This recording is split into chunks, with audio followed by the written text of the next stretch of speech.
앞서 말씀드린 대로 오늘 윤유석 교수님의 마지막 시간인데요. 마지막 시간이니만큼 총정리를 해보는 시간을 가져볼까 하는데 교수님 네. 준비되셨죠? 네, 그렇습니다. 개인 투자자의 평균 연령층이 50대라고 들었습니다. 그렇다면 결국 투자라는 것은 노후 자산을 증식시키기 위한 목적이겠죠. 그러면 우리가 단기적인 관점보다는 중장기적인 관점에서 투자의 길을 걸어가야 됩니다. 이럴 때 제가 여러분들한테 제시하고자 하는 첫 번째 투자 철학은 돈 잘 버는 기업에 투자한다는 얘기입니다. 실적이 증가하는 기업을 투자할 때 우리가 어떠한 지표를 봐야 될지 말씀을 좀 드리도록 하겠습니다. 이 투자 기법은 슈퍼개미의 성공 투자 기법입니다. 첫 번째, 주당 순이익, EPS라고 얘기하죠. EPS가 꾸준히 증가하는 기업을 선택을 하셔야 됩니다. 왜 그러냐? 이 산업 내에서는 경쟁이 워낙 치열하기 때문에 순이익이 꾸준히 증가하는 기업이 그렇게 많지는 않습니다. 그렇기 때문에 그럼에도 불구하고 EPS가 꾸준히 증가하는 기업은 시장 내에서 압도적인 시장 지위력과 그리고 쉽게 말해서 1등 내지는 독과점적 지위를 갖고 있는 기업이다라는 겁니다. 질문 있어요. EPS는 어느 정도 성장하는 기업을 골라야 됩니까, 교수님?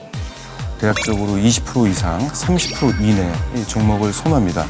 너무 낮으면 투자 가치가 떨어지고 너무 높으면은 그 성장률이 꺾일 가능성이 있기 때문에 한 20에서 30 정도, 이 정도 수준으로 보시면 되겠습니다.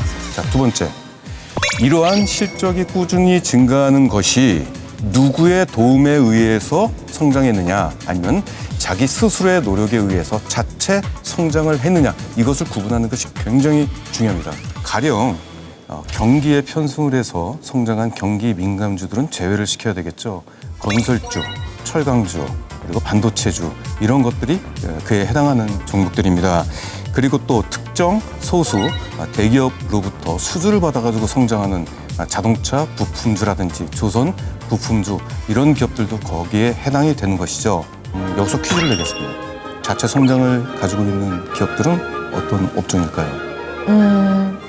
꾸준히 소비하는 생활재 관련 종목들. 그렇습니다. 보통 그 소비재 관련주라고 보통 얘기를 하죠. 공통점이 있어요. 자체 브랜드가 있고 고객사들이 많아요. 고객이 많아요. 따라서 실적 안정성이 매우 뛰어날 수 있기 때문에 저희들이 평생 안정적인 자산을 증식하기 위해서는 이러한 기업에 투자하는 것이 중요한 포인트라고 보시면 되겠습니다. 그 다음에 이러한 기업들을 싸게 사는 게 굉장히 중요해요. 저평가, 고평가는 무엇으로 따지느냐?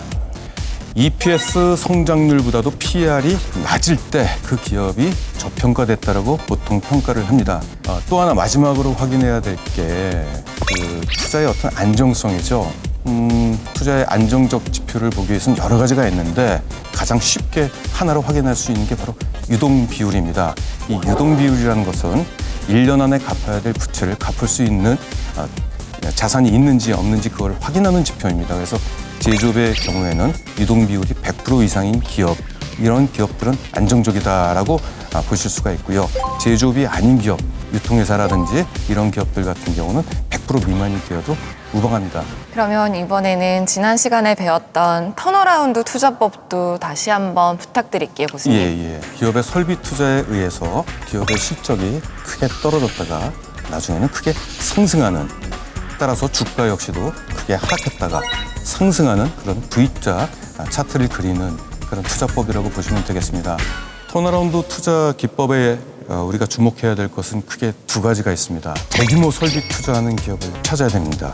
교수님 질문이 있어요. 네. 대규모 투자는 어디서 확인할 수 있나요? 전자공시에 가서 신규 시설 투자 공시라는 그 검색어를 치게 되면 관련된 기업들이 쭉 나옵니다.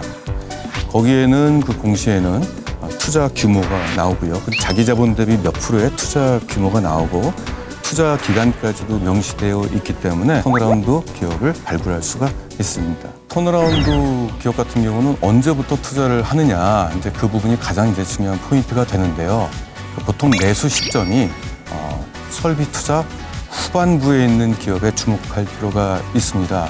그때 실적은 당연히 안 좋고요. 그리고 재무 안정성까지 나쁘기 때문에 이런 표면적인 지표들이 하락을 함으로 인해서 주가 역시도 가장 낮을 때가 설비 투자 후반부입니다. 그래서 저희는 그때를 노리게 된다면 향후에 커다란 투자 효과까지 더해지면서 실적 상승과 주가 상승을 노릴 수가 있게 됩니다.